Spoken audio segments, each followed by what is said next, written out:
आप लोगों के लिए ये समाज सुरक्षित है या फिर बॉर्डर? बॉर्डर सुरक्षित है इस हिसाब से वहाँ तो पता है कि सामने दुश्मन है, यहाँ सामने से वार करेगा। सामने से वार करेगा, यहाँ पता नहीं दुश्मन कौन है। सैनिक एक वफादार ईमानदार होने के कारण ईमानदारी से डट के बोलने वाला होता है, इसीलिए इसका आज साथ देने वाला नहीं है। ये समाज की भी एक बुराई है कि आप सैनिक को एक सही बोलने वाले के पीछे नहीं आप चलते। वीडियो से प्रतीत हो रहा है इतना निर्मम व्यवहार एक भूतपूर्व सैनिक के साथ नहीं होना चाहिए। एक जोर ज़बरदस्ती उसको क्रिमिनल से भी बदतर देखा गया है उसमें, और इतनी बेरहमी से प्रशासन को जब बोल रहा है कि मैं आर्मी से हूँ, जब आर्मी वालों के साथ ऐसे कर रहे हैं तो जो जनता है उनके साथ कैसे व्यवहार करता होगा पुलिस। आप देख रहे हैं VR न्यूज़, एक नज़र सच्चाई की ओर। पूर्व सैनिक अंबिकानंद यादव जी की हत्या के बाद उनसे मिलने के लिए उनके साथी सैनिक यहाँ पर पहुँचे हुए हैं। ये सभी के सभी रिटायर्ड सैनिक हैं। हम सबसे पहले आपका परिचय जानना चाहेंगे। आपका नाम बताइए और परिचय क्या है? मेरा नाम एक्स हवलदार क्लर्क संजय कुमार यादव, पूर्णिया मेरा घर हुआ। सर आपका? मेरा नाम ब्रह्मानंद यादव, पूर्व सैनिक, सूबेदार ब्रह्मानंद यादव, पूर्व सैनिक और बिहार राज्य पूर्व सैनिक संघ मधेपुरा के जिलाध्यक्ष हैं वर्तमान में। सर आप बताइए अपना। ऑनलाइन नायब सूबेदार सियाराम प्रसाद यादव, एक्स आर्मी। आप सर? मेरा नाम धीरेन्द्र कुमार यादव, मैं बेलाड़ी पंचायत के वार्ड नंबर 10 निवासी हैं। हम भी सेवानिवृत्त सेवानिवृत्त। आप सर? समोद कुमार सुमन, पंचायत नौलखी, और वो मेरे साथ एक ही साथ भर्ती हुए थे, अंबिकानंद जी आपके साथ भर्ती हुए? तो मैं पेंशन आ गया, वो अपना सेवा दे रहे थे। जिस प्रकार से हत्या हुई है, जैसा उस पर आप थोड़ा संक्षेप में टिप्पणी डालिए। सर एक तो सर वो आर्मी के अंदर बहुत अच्छे ड्यूटी किए हैं। आर्मी के अंदर जितने भी आपका बड़े बड़े ऑफिसर हैं, जनरल ये हैं, उसका पीए पर्सनल असिस्टेंट रहे हुए हैं। और उसके साथ जब हम लोग आए हैं, व्यवहार के बहुत अच्छे थे, सबको कोऑपरेट भी करते थे। लेकिन जब इसका वीडियो देखा हूँ तो इतना विचलित करने वाली कहानी है।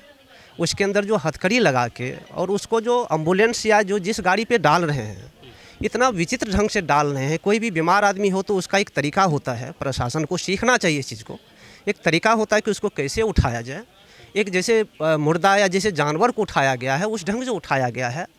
वो जो है बार बार ये कह रहे हैं कि हमको इलाज कीजिए, हमको दर्द है, कोई सुनने वाला नहीं। तो मुझे सबसे ज़्यादा इस चीज़ को हो रहा है कि जो आदमी इतना दिन तक, जहाँ डर होता है कि हम वहाँ से बच के नहीं आएंगे, और वहाँ से देश की सेवा करने के बाद आ जाते हैं, और यहाँ पर समाज और जो प्रशासन जिसकी रक्षा करनी चाहिए, इस ढंग का दुर्व्यवहार देखा गया है। तो ये बहुत ही दुखनीय और चिंतनीय बात है। बिहार सरकार इस पर जो है ज़रूर से ज़्यादा जो है उसका जो है अपना। आपके साथ में उन्होंने ट्रेनिंग ली है, काम किया है, तो व्यवहार कैसा था? और आपके साथ में जो काम किया उन्होंने, कैंप में हो या फिर कहीं पर पोस्टेड आप लोग रहे होंगे, तो किस प्रकार से आपकी बातें होती थी, कैसे व्यक्ति थे? सर इसका व्यवहार बहुत अच्छा था, कभी भी वो पॉजिटिव रहते थे।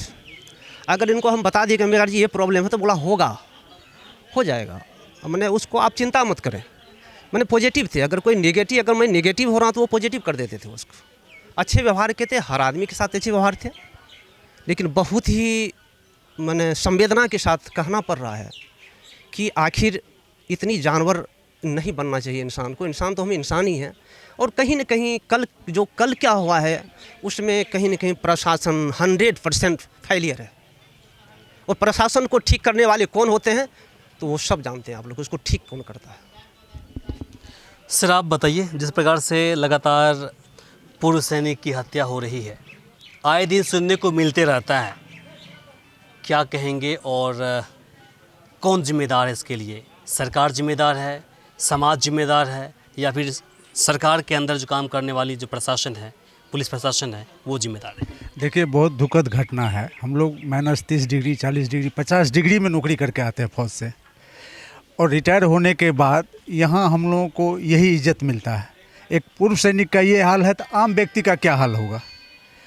और ये खास करके ये छोटे पुलिस पदाधिकारी है, ये तो बहुत ज़्यादा अन्याय हम लोग के साथ करते हैं।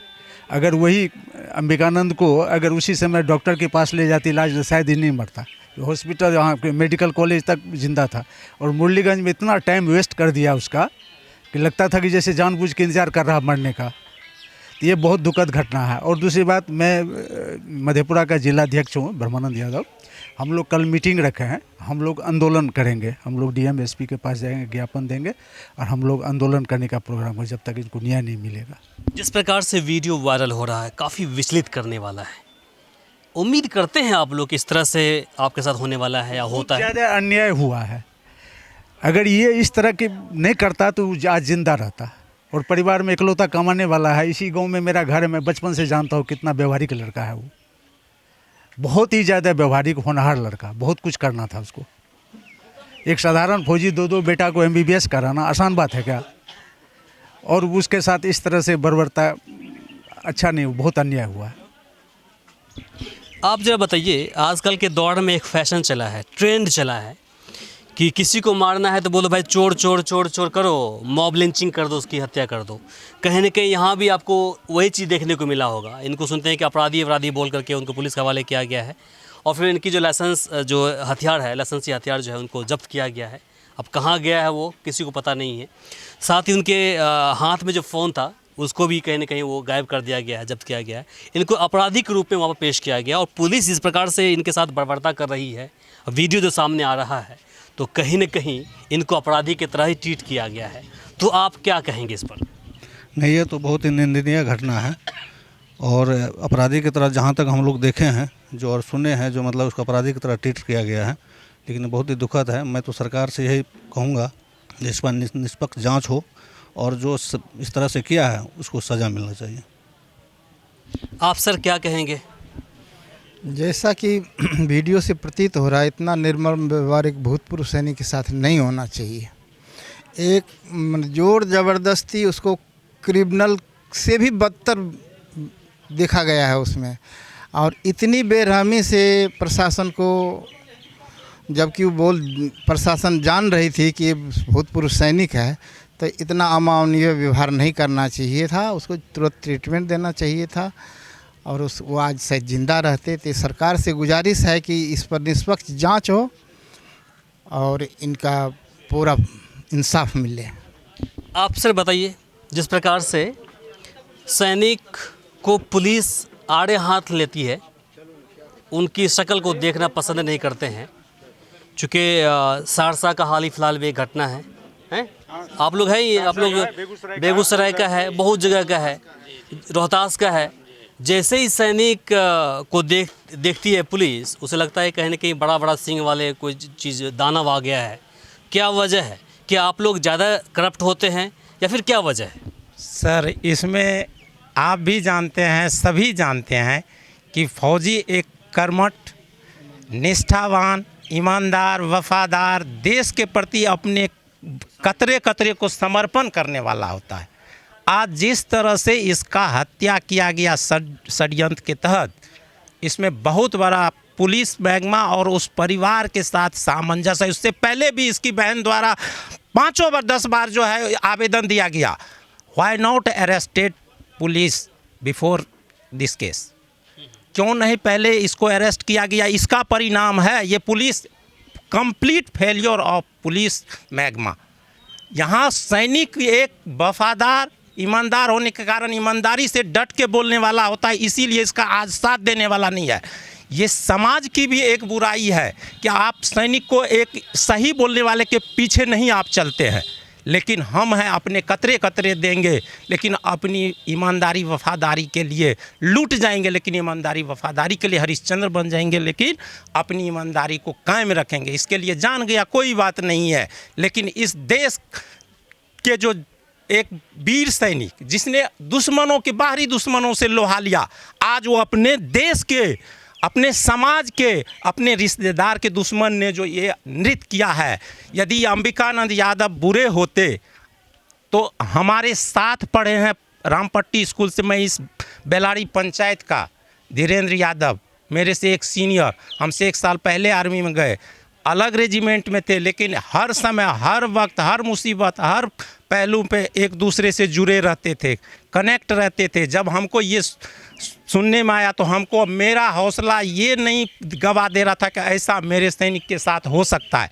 लेकिन वर्तमान में मैं जब जननायक कर्पूरी ठाकुर हॉस्पिटल में पहुँचे तो मेरा नर्वसनेस हो गया कि इस तरह से जो परिवार के रिश्तेदार, समाज में एक बूढ़े बुजुर्ग भी होता है, जब हम एक लपड़ किसी को मारते हैं बोलता है रे रे भागले बहुत मार दिलिए, उसको इस तरह से मार दिया गया। आप उस समाज के आदमी जीते, आप किस चरित्र के आदमी, आपकी पढ़ाई क्या, आपकी समाज की सोसाइटी क्या है, आप किस तरह बिलोंग करते हैं, आप किस तरह के आदमी हैं, ये दर्शाता है कि ये मौत जो है पुलिस और दोनों के बीच का ये कड़ी है। क्योंकि इस तरह से गाड़ी में उसको धक्के मार के, उसको पैर मार के, उस उठ के बोल रहा है हमको ट्रीटमेंट दीजिए, ऐसे करके वो बोल रहा है हमको हर जगह। क्या ये जितने भी आदमी है खून खोलने वाला ये स्थिति है कि नहीं है, ये सभी से पूछा जाए। क्या ये सैनिक का जो है के साथ किया गया ये क्या सही है? अभी हमारे जो है यहाँ के विधायक आए, मुखिया जी आए, सारी चीज़ बता दिए सही है। हम एक साथ पढ़े, इतना समाज के साथ जुड़ाव रहने वाला अपने परिवार को किस निम्न से यहाँ तक पहुँचाया कि 2 बच्चे को आज मेडिकल की जो है पढ़ाई करवा रहे हैं। ये कोई साधारण जीत नहीं है। और दोनों बच्चे, इसको आप देखिए जिस तरह नादान है, जिस पीक पॉइंट पर ये सब हत्या किया गया। इसकी माँ, इसके पिताजी 80 साल सेवा करने के लिए आए कि हम माँ बाप की सेवा करें, एक जो सैनिक का अंदर होता है बात, लेकिन दुश्मनों ने ये अपनी माँ पिता के जो है सेवा करने से वंचित कर दिया। वो दुश्मन जानता था कि ये इस परिवार का जो है एक ऐसा शख्स लड़ने वाला है जो कि इस परिवार के ऊपर आंच आने नहीं देगा। इस चिराग को यदि आप बुझा देंगे तो इस परिवार का कुछ, मैं पुलिस प्रशासन खास करके एसपी साहब, डीएसपी साहब, डीआईजी साहब, होम मिनिस्ट्री के जितने भी ऊंचे ओहदे पर बैठे जितने भी है, सबसे मेरा करबद्ध प्रार्थना कि इस तरह के अपराधी को मौत की, फांसी की सज़ा से नीचे नहीं होना चाहिए, तबे अपराध नियंत्रण होगा। अदरवाइज तो ये देखेगा कि सैनिक को मार दिया तो क्या हुआ, तो कल तो वो आम आदमी को क्या समझेगा? आप बता सकते हैं, ये सोच सकते हैं। यहाँ शिक्षा के साथ साथ इस सारे कुछ की ज़रूरत है कि मतलब इस पर अमल किया जाए, और इस पर जब तक पुलिस प्रशासन नहीं एक्शन लेता है तब तक इस तरह से नंगान्वित होते रहे। ठीक है सर, आप बताइए आपको क्या जानकारी मिली यहाँ पर? सर यहाँ पर जानकारी ये मिली कि इनको जो है वहाँ पर अपने बहन को, इससे पहले भी एक घटना हुआ है, इसकी बहन को काफ़ी मारा पीटा गया, लगभग मरने वाली थी। उसका FIR भी दर्ज हुआ, लेकिन अभी तक उसका प्रशासन ने कुछ भी रिपोर्ट नहीं दिया। उसके बाद मुझे जितने भी प्रशासन महकमा के हैं, DSP साहब हो, SP साहब हो, विधायक साहब हो, या मान के चलिए कि अपना तेजस्वी सर हो, उप मुख्यमंत्री नीतीश कुमार जी हो, सबसे आग्रह है कि अगर मेडिकल कॉलेज, बिहार के मेडिकल कॉलेज में उनके बच्चे हैं, नालंदा मेडिकल कॉलेज में, तो मुझे बिहार सरकार से गुजारिश है कि अभी से लेकर लास्ट सत्र तक जो भी उनका खर्च है वो बिहार सरकार बियर करे, मांग है मेरी। उसके बाद जैसे वहाँ पहुँचे फिर क्या हुआ? कहाँ पर सर? अपने बहन के यहाँ पहुँचे फिर क्या हुआ? हाँ सर, बहन के यहाँ पहुँचने के बाद जो है ये गए थे वहाँ पर, फिर मारपीट किया गया। हम लोग तभी पूर्णिया से ही आ रहे हैं, जितनी हम लोगों को जानकारी है, देखने से ये लगता है कि बहुत ही अभद्र हुआ है। और दूसरी बात है कि प्रशासन को जब बोल रहा है कि मैं आर्मी से हूँ, जब आर्मी वालों के साथ ऐसे कर रहे हैं तो जो जनता है उनके साथ कैसे व्यवहार करता होगा पुलिस? आप लोगों के लिए ये समाज सुरक्षित है या फिर बॉर्डर? बॉर्डर सुरक्षित है इस हिसाब से। वहाँ तो पता है कि सामने दुश्मन है, यहाँ सामने से वार करेगा। यहाँ पता नहीं दुश्मन कौन है। जिस प्रकार से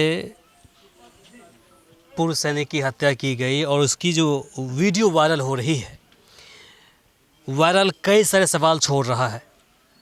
जो वीडियो है कई सारे सवाल छोड़ रहा है। उसमें से यह भी है कि देखिए कपड़े बदन पर नहीं है, चड्डी पहने हुए हैं, उस हालत में उनको बरामदा पर बैठाए हुए हैं, उनके साथ कहीं न कहीं अमानवीय व्यवहार किया जा रहा है, टॉर्चर किया जा रहा है। जब उसे अस्पताल पहुंचाने के लिए एम्बुलेंस में डालने की बारी आई तो उल्टे औधे मुंह, मतलब सिर नीचे है, मुंह जो है इसका उनका नीचे है, और दोनों पैर पकड़ के, हाथ पकड़ के, जिस तरह से एक क्रिमिनल होता है उनके तरह व्यवहार किया गया और उसे पकड़ के एम्बुलेंस में डाला गया। अगर उन्हें सही समय पर समय रहते इलाज हो गया होता, उनकी इलाज हो गया होता तो वो अभी जीवित होते।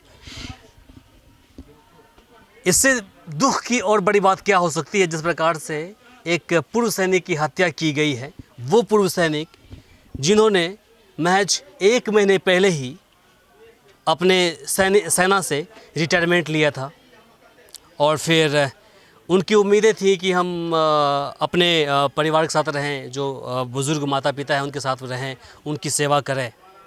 उनके पास लाइसेंसी हथियार भी था और यही वजह था कि वो अपने बहन के पास वो गए हुए थे और फिर वहाँ पर ये हादसा हो गया। हम आप सभी से आग्रह करेंगे कि जिस प्रकार से सैनिक के प्रति आपके दिल में मोहब्बत है, आप लोग प्यार दिखाते हैं, यहाँ भी प्यार दिखाइए और जितने भी अपराधी हैं, चाहे वो कोई क्यों ना हो, सबको सजा दिलाने में आप लोग ज़ोर शोर से इनकी मदद कीजिए। बाकी से लेकर अब क्या प्रतिक्रिया है कमेंट बॉक्स में लिखकर ज़रूर बताएं। इस वीडियो को अधिक से अधिक शेयर करें ताकि बाकी लोगों तक जानकारी पहुंच पाए। फिलहाल के लिए मुझे इमरान को और सहयोगी जयराम को दीजिए यहीं पर इजाज़त।